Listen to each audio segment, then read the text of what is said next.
This bulletin proudly brought to you in association with Alex Campbell's Menswear.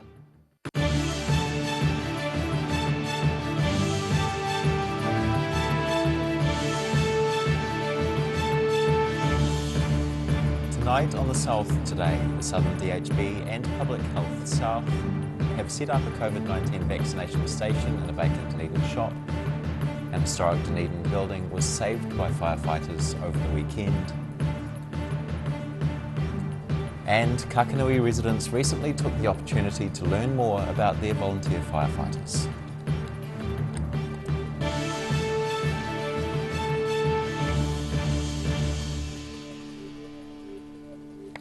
Tēnā koutou katoa, ngā mihi o te ahiahi nei, kia ora, I'm Simon Anderson.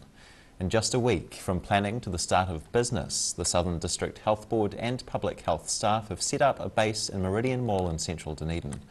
And from today, it's the base at which several thousand people will receive vaccinations against the pandemic disease. And on the 7th day, the first Southern COVID-19 vaccination centre opened. Needles began going into arms today, just 1 week after the plans for a vaccination centre in Dunedin were made public. We've got a big job ahead of us. It's significant. We're working very closely with the Ministry around what the rollout centrally looks like and advice from them. We've got some unique challenges in the southern system. We're very distributed. We've got 3 ports. We've potentially got 2 international airports.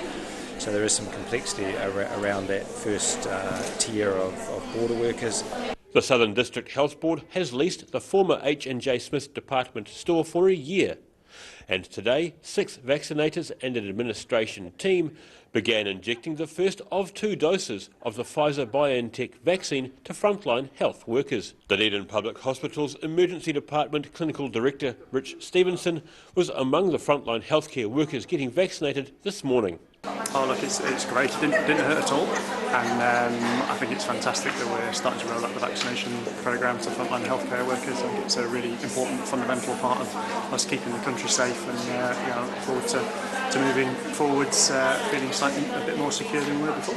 A similar centre will also be set up in Invercargill, but the SDHB says the finer details are being sorted out on a lease space there. The Southern COVID-19 vaccine rollout team say logistics are also being worked out as to how to vaccinate Southerners in more remote locations. Rich Stevenson says being vaccinated as a frontline healthcare worker makes staff feel more secure in their work.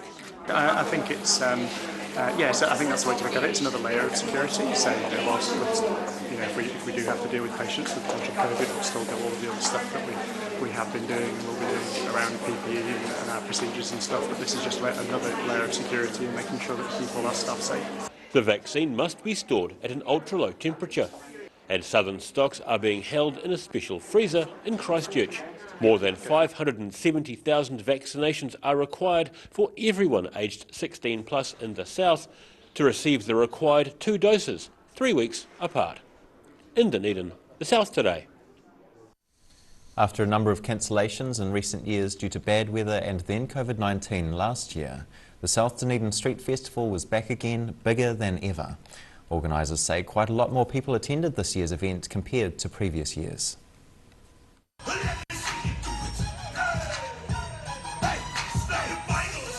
After a number of cancellations in recent years due to bad weather and then COVID-19 last year, the South Dunedin Street Festival was back again, bigger than ever on Saturday. The fine weather allowed people to enjoy 3 different performance stages, more than 50 stalls and good vibes, with a whole block of King Edward Street closed between Hillside and McAndrew Roads. Organisers describe the turnout as awesome and estimate there were about 50% more people this year than in previous years. In South Dunedin, The South Today.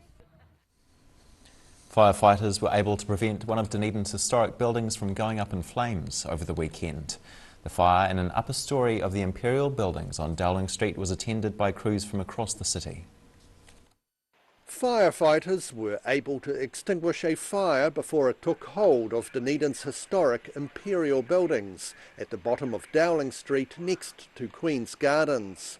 The fire in the building, which dates back to 1906, was put out by crews using breathing apparatus. We had two crews that entered the building with a low pressure delivery to take the fire. Station Officer Anthony O'Neill says a hydraulic elevating platform was used to offer support for the crews fighting the fire inside the narrow brick building.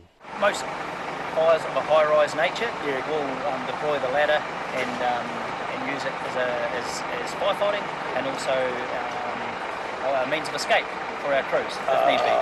Yeah. The fire was in a room that housed computer equipment used by Ig Timmy, a local company involved in creating graphics for the America's Cup. Once the fire was extinguished, crews worked to clear the building of smoke. It was quite very heavy smoke logging in the building when we arrived, and the reason we were opening the windows is basically to, once the fire's extinguished, we clear the floors of smoke. O'Neill says the fire possibly started from an electrical fault. In Dunedin, the South Today. Work on the restoration of Te Rawani Beach on the Otago Peninsula is set to start later this year. Port Otago and the Te Rawani Beach Coast Care Committee have worked together for the past 10 years on plans for restoring and developing the beach. Resource consent has now been granted for 3 rock groins and sand renourishment on the beach. Port Otago will contribute to the project by building the groins to help stabilise the beach for the community. Meanwhile, the Dunedin City Council will upgrade the local beach reserve. Brigade has good reason to celebrate. The Rural Fire Force opened its doors to the public with a freshly refurbished station and the arrival of a new 4-wheel drive fire engine. Showing how different fire extinguishers work. Just south of Oamaru, the Kakanui Voluntary Rural Fire Force held an open day to celebrate their refurbished station and the addition of a new yellow all-terrain fire appliance. We've had a lot of people from the community come in to say hello, have a look around the refurbished station and welcome their truck to the Kakanui community. With brigades across the country now being recognised as co-responders to health emergencies, 5 members of the Kakanui Brigade have recently received their medical recertifications. In Kakanui, the South Today. Still to come on the South Today, Southern Rail fans have something down the track to look forward to, and we visit the new offices for deaf Aotearoa in Dunedin. Ka kite a konei.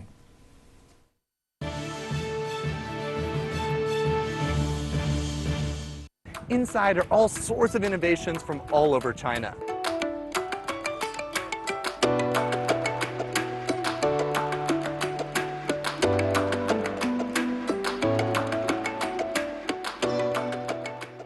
If you're at risk of developing melanoma skin cancer, you owe it to yourself to have a mole map. Mole map is coming to your area. Phone today to make an appointment. It could save your life. Hi, it's Lindsay here from Alex Campbell Menswear. Our 3 stores have got a deal for you. We're going hard, we're going early, so we've gone hard on the prices, 50% off, a great selection. Shorts, look at all these shorts. T-shirts, they're all half price. Check out all those tees along there. What about all these ones down here? Also at a great saving, 50% off. We're going hard, we're going early. Polo shirts, short sleeve shirts, there's such a variety. Alex Campbell Menswear, it fits. It's the Alex Campbell Menswear. Go hard, go early, summer sale. Don't miss this one. Ah, TV, our favourite babysitter. But it can be tough keeping up with what our tamariki are watching. Luckily, the Broadcasting Standards Authority has made some smart changes to the classification labels. Ooh! Plus changes to the time of day certain rated shows will air and awesome new parental lock features, meaning your babysitter's job is safe. Find out more at safeviewing.co.nz. A poorly maintained heat pump can lose up to 35% of its output. The Mr. Heat Pump Cleaner team are experts. Their specially developed chemical wash is totally biodegradable. Call Mr. Heat Pump Cleaner and get the job done by the professionals.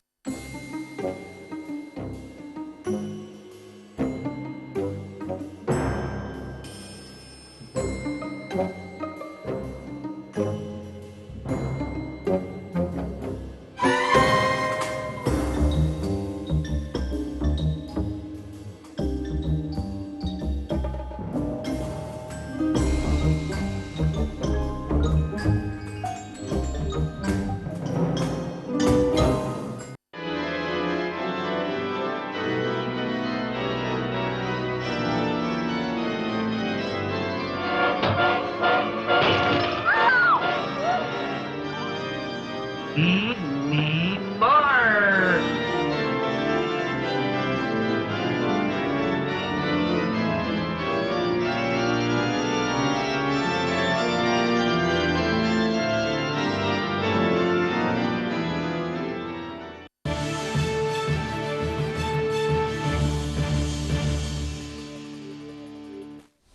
Ngā mai anō, welcome back. The group that founded the Tairi Gorge Railway is calling for the tourist trains to run through winter. The Otago Excursion Trains Trust says key Dunedin Railway staff could be lost if nothing follows on from the summer service. The 3-month trial of weekend trips tested whether a domestic market could be established. But while popular, those trips have now finished. To demonstrate the existence of further demand, the Trust organised a trip to Oamaru for the beginning of April, which sold out within a week. The Trust believes the service could be popular enough during winter to recoup much of the running costs. Deaf Aotearoa have opened a new office in Dunedin which it says is more suited to their needs.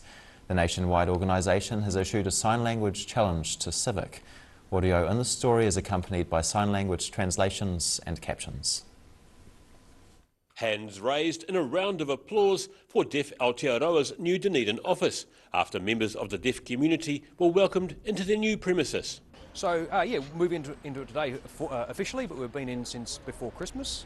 We have 2 staff here, a really vibrant local community, as you'll see from behind me, and the good turnout for the opening of the office this morning. Dunedin deaf community always turn out in strong numbers whenever there's a community event, and they're a really tight-knit community. They've got their own deaf club, Otago Deaf Society, just down the road in Manor Place, and it's a really strong community. It's great they've turned out to support us today.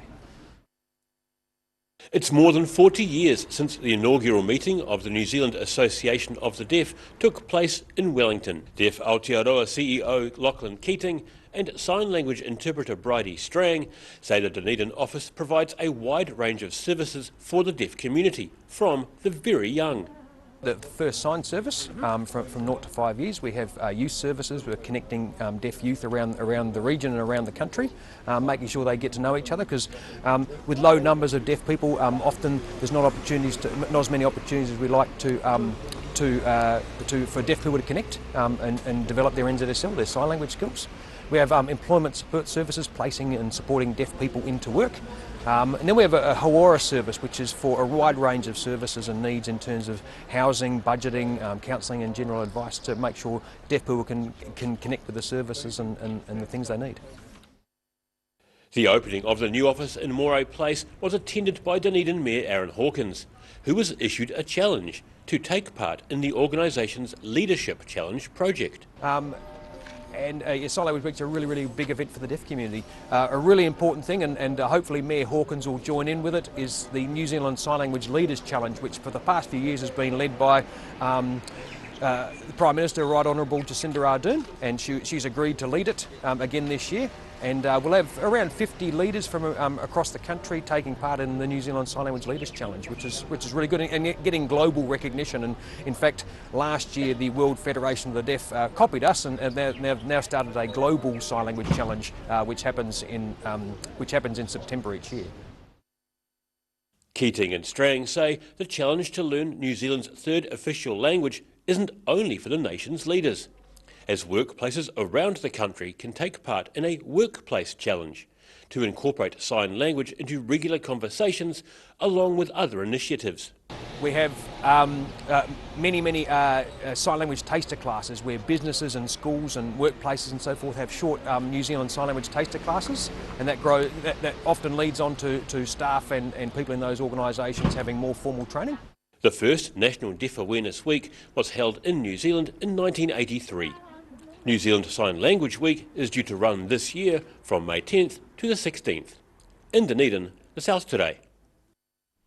After the break on the South Today, a group of brave souls compete in the waters of Lake Wakatipu, and we take a look at your early week's weather. Hea koko ake nei.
If you're at risk of developing melanoma skin cancer, you owe it to yourself to have a mole map. Mole map is coming to your area. Phone today to make an appointment. It could save your life. Hi, it's Lindsay here from Alex Campbell Menswear. Our 3 stores have got a deal for you. We're going hard, we're going early, so we've gone hard on the prices, 50% off, a great selection. Shorts, look at all these shorts. T-shirts, they're all half price. Check out all those tees along there. What about all these ones down here? Also at a great saving, 50% off. We're going hard, we're going early. Polo shirts, short sleeve shirts, there's such a variety. Alex Campbell Menswear, it fits. It's the Alex Campbell Menswear, go hard, go early, summer sale. Don't miss this one. A poorly maintained heat pump can lose up to 35% of its output. The Mr. Heat Pump Cleaner team are experts. Their specially developed chemical wash is totally biodegradable. Call Mr. Heat Pump Cleaner and get the job done by the professionals.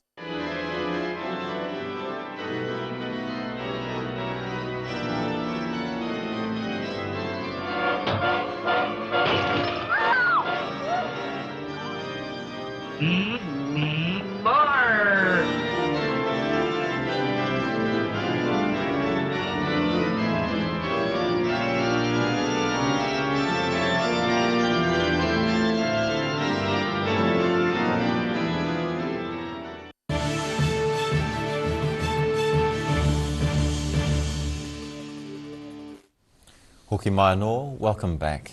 A new swimming event is now part of Queenstown's annual sporting calendar.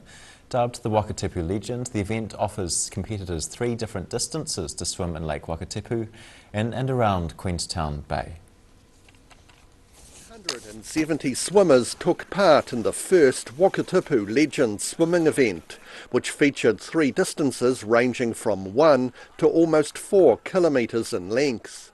The shorter 2 events started and finished at the beach in Queenstown Bay, while the longest swim began at Frankton Arm, with the course running beside the Frankton track and around the Queenstown Gardens Peninsula before finishing up at Queenstown Bay. Swimmers ranged in age from teenagers to over 60, with most coming from Otago and Southland, but others as far afield as the North Island. The water was about 14 degrees and about 25 swimmers chose not to wear wetsuits. In Queenstown, the South Today. And now recapping tonight's top stories on the South Today. The Southern DHB and Public Health South have set up a COVID-19 vaccination station in a vacant Dunedin shop. An historic Dunedin building was saved by firefighters over the weekend. And Kakanui residents recently took the opportunity to learn more about their volunteer firefighters.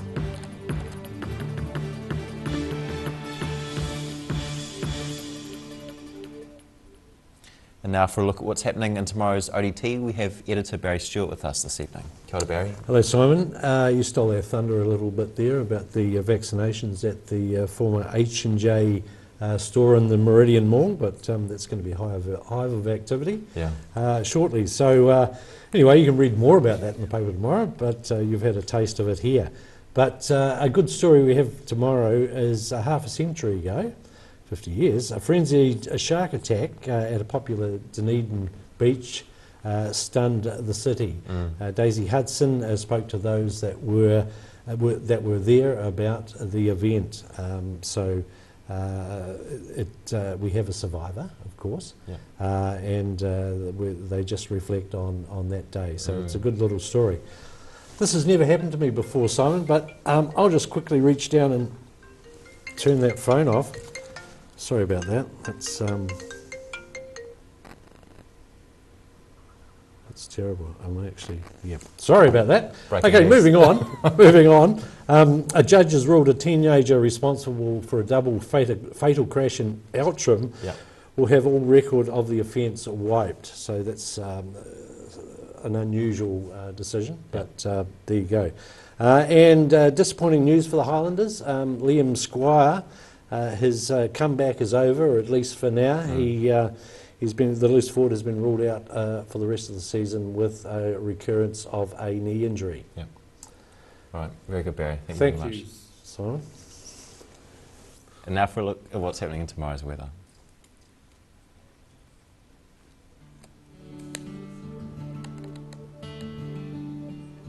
Beginning with the southern view, looking out to sea on the southern coast of South Dunedin. Looking at the situation, a broad region of low pressure covers the eastern Tasman Sea tomorrow, directing a northerly airflow over the region. As the system rolls over the North Island on Wednesday, a colder southwesterly airflow arrives, carrying showers.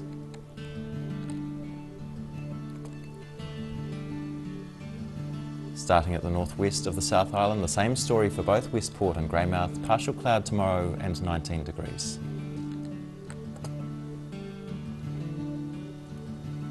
Moving to the northeast, and showers for both Nelson and Blenheim. Blenheim, the warmer of the two, on 22 degrees, Nelson on 19.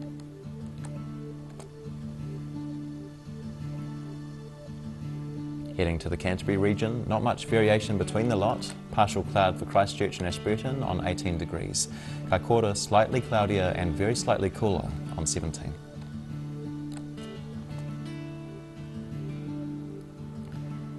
The southern towns see similar temperatures, as does the rest of the island actually. The Catlins reaches 17 with moderate northeasterlies and cloud increasing.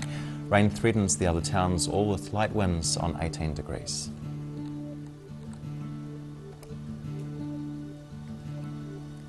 Looking to the central region, Te Anau risks rain as well, with light winds on 17 degrees. It's 18 degrees in Wanaka, Queenstown and Alexandra, accompanying moderate northerlies and cloud.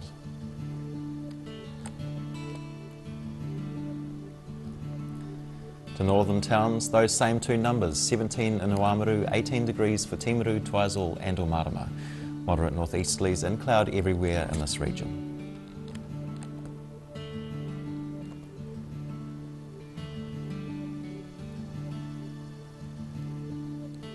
In Dunedin, some rain tonight with southwest winds dying out, an overnight low of 12 degrees.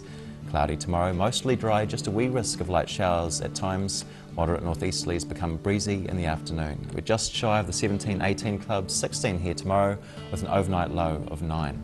18 on Wednesday though with fine before showers and southwesterlies develop mid-afternoon, giving way to a low of 7 degrees.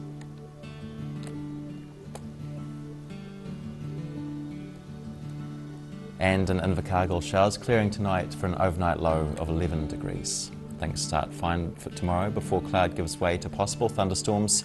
You do make that coveted 18 degrees though with a low of 9. But just 15 on Wednesday as southwesterlies freshen and showers develop early on, a low of 9 degrees.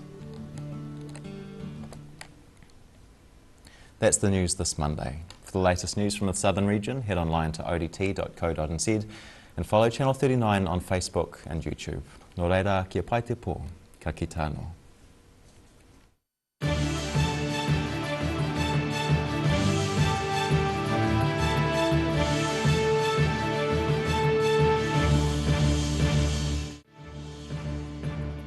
This bulletin proudly brought to you in association with Alex Campbell's Menswear.